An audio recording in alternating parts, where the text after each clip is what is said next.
Hi, welcome back to my channel. If you don't know who I am, I'm Parasitavia, and today I'm talking about how I'm gonna be making the most of my summer with the little bit of summer we have left. I literally woke up one day and I was like, what the freak, summer is kind of flying by.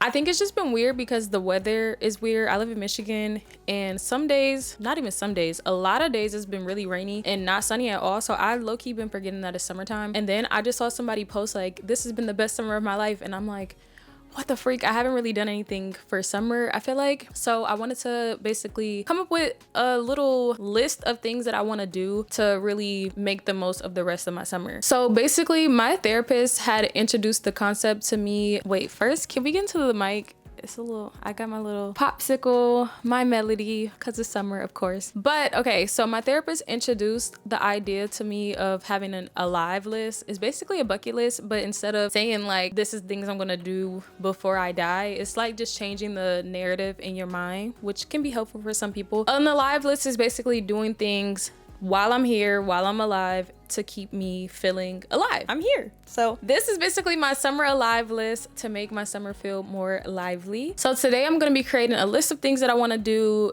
and also a little mood board so that I can visualize it and manifest these things coming into my life and into the summer. So the first thing I'm gonna do to kick off my summer alive list is to actually do it scared. I have multiple videos of me talking about doing it scared and I'm ready to just actually do it scared because I feel like I tell other people to do it, but then I don't do it. I think that's just like a human thing that a lot of us do. So I'm trying to get out of that and I'm trying to do it scared because I really want to create a bunch this summer and post my content and just have fun because that's really what I want to do and that's what I enjoy doing. So why not do it, and let's do it even if I'm afraid. That's a live list action item number 1. And I think how I would measure that is just like if I, for example, I don't want it to be like too numbers based because I don't want to get caught up in that because I was about to say, oh, if I make a certain amount of followers or something like that. But I think maybe like I post a certain amount of videos in a month or something that can make me feel like okay, because I usually have like a goal that I want to hit for each month of how many YouTube videos I make or how many TikToks I make or something like that. So maybe I'll just go off of that instead of like a number of a following because that's not what matters. Me creating is what matters. Period. In the same realm of me creating stuff, I want to complete 2 DIY projects from my DIY Pinterest board. I created this board months ago and I was supposed to then make stuff off of this board. So I think if I do at least 2 of the projects, I will feel satisfied and feel like I did something cool in the summertime. If the project involves sewing, that would be even better because I used to say like, oh, I'm not sewing because I don't have time, because sometimes you don't have time, but like I think that's an excuse to stop using. But now I'm not sewing because I think that I'm actually just really afraid to do it. I learned how to sew in high school and we learned off patterns and like I was pretty good at it and I really enjoyed it. But then after that, I kind of fell off from sewing. And then I used to do small upcycles of clothes in college. And then I stopped doing that too. So I just really want to get back into it. And even if it looks bad, whatever, the point is to just do something.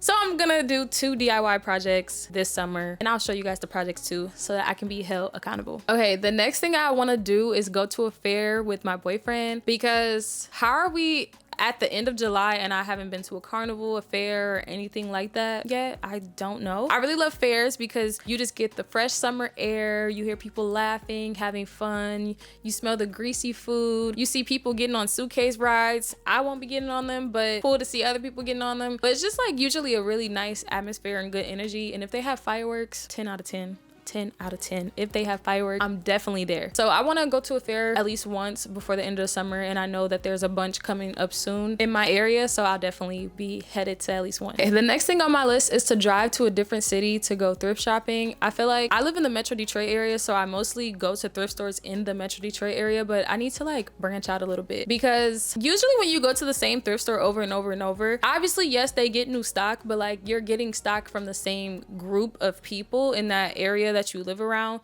So if you venture out, you might find some different stuff because different people donating different items. So definitely want to do that. I actually did that yesterday, but I'm not going to count it because it wasn't part of this video for today. And I didn't get anything. I just went and whatever. I would love to go back to my college town and go thrifting there because I used to love thrifting in my college town. It was so super tea. Like every time I went thrifting out there, I found something cool. I used to find like really high name brand stuff or just really nice quality stuff. So definitely will be going thrifting somewhere else before the end of summer. I need to host at least 2 events in my new house because I moved recently, and when I was moving, the main thing that I wanted to do was host. I love hosting, and I used to host all the time in my small apartment, but I was getting so frustrated because I'm like, oh my god, I wish I had more space so that everybody can be in here comfortably and everybody has somewhere to sit. And now I have the space and I haven't hosted anything yet. I moved here in May. It's July. I haven't had guests.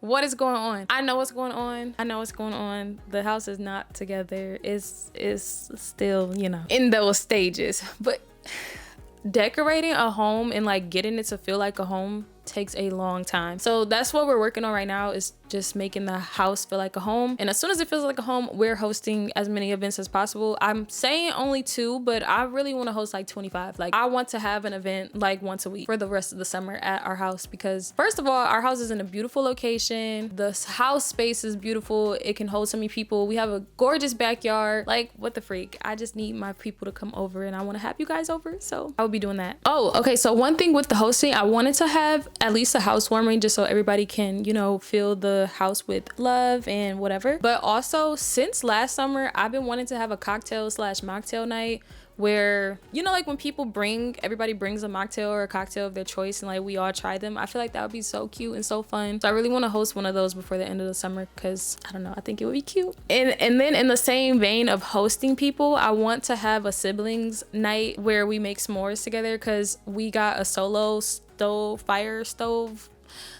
fire pit thingy, and it's really cool. And I've made marshmallows out there, like s'mores out there, and I thoroughly enjoyed it. And I feel like my siblings will really like it too, especially my younger siblings. So that'd be super cute. And I just love doing small, fun, intimate activities with my siblings. So I really would love to have them over for s'mores before the end of summer. My next thing is I want to have a brand new experience with my mom. And when I say brand new, I mean something that I haven't done and something that she hasn't done either, because I don't know, I just feel like it would be so cute and fun. I feel like we would really enjoy that together. She's been getting more adventurous and trying more things, and then I just love trying new things. So I feel like whatever she wants to try, I'm down and I would do it. She did say she wants to go skydiving. I might have to pass her up on that one. I don't know if I'll be doing that one.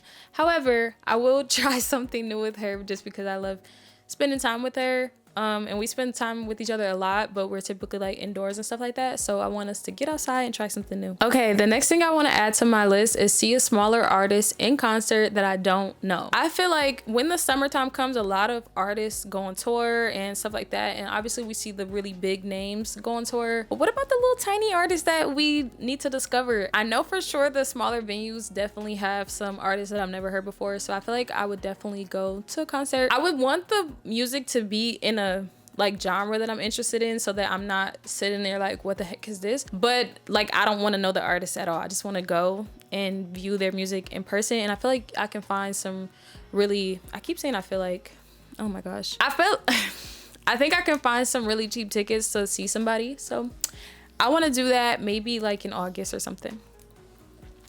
Next on my summer alive list, I want to do a small day trip to a beach or a park in Michigan. Michigan has a bunch of beaches, beautiful parks. We live by all the Great Lakes. Like, come on now. I have to branch out and go to these beautiful towns and cities. Now, I do be scared to do that. I do be scared for many of reasons. However, I feel like a cute little day trip, we could do that. We could do a little day trip and go back home, so that I can see the beautiful land in the place, in the state that I live in. Like, what the freak? I want to venture out in my area, because obviously traveling is expensive and visiting states where they're known for their beaches is expensive too, but we have beaches as well, so I might as well go and enjoy. And the last thing that I have for now on my alive list is to do a solo farmers market day, where I just go to a farmers market by myself, explore around, shop, purchase things locally, and just have a good time. I put solo for this one because of course I can do this with friends or my boyfriend or my siblings, but I also feel like it's important to do things on your own and do things that kind of scare you. And a lot of times doing stuff like that scares me because it's like really crowded and I'm just like, what the heck is going on? But I think it would be super cute to just go alone and try something new. And I know that there's a lot of farmers markets that pop up around this time of year, so I definitely want to go to one and just travel around and check it out. So yeah, definitely would do that just to push myself out my comfort zone a little bit this summer so I can really feel alive. I feel like you really feel alive when you take risk and do things that is totally out your norm. So that is something that I'll be doing this summer. Okay, so that's all that I have for today. I'll certainly probably think of other things that I want to do over the summer, and maybe we'll share those as well. And I think a good way for me to document all these things is I might keep like a small journal where I like scrapbook a little bit, take pictures of the activities I'm doing, how I felt, what did I do, what day it was, blah blah blah. I like actually document all of it so that I can look back and see all the things that I did on my summer alive list. Then we'll have to make one for fall and winter too, of course, because we need to make sure we're doing things, taking care of ourselves, and doing stuff that's like outside the box and fun for our life. Okay, so that's the end of my list. If you haven't thought about what you're gonna do this summer, now is the time to do it. Summer is literally tick-tocking away, which I literally cannot believe. I can't believe how fast summer is flying by. But if you haven't thought of anything, please do let me know any fun things that you're doing this summer in the comments. You might give me some ideas of other stuff I should do, and if any of the ideas I shared is something that you're thinking about doing, let me know too. I want to see what we're all doing for the remainder of the summer, because I want us to all have a really good time. So yeah, I'm excited to see what everybody's doing this summer, and I'm also excited to show you some of the stuff that I do as well. So okay, I'll see you guys in the next one. Bye.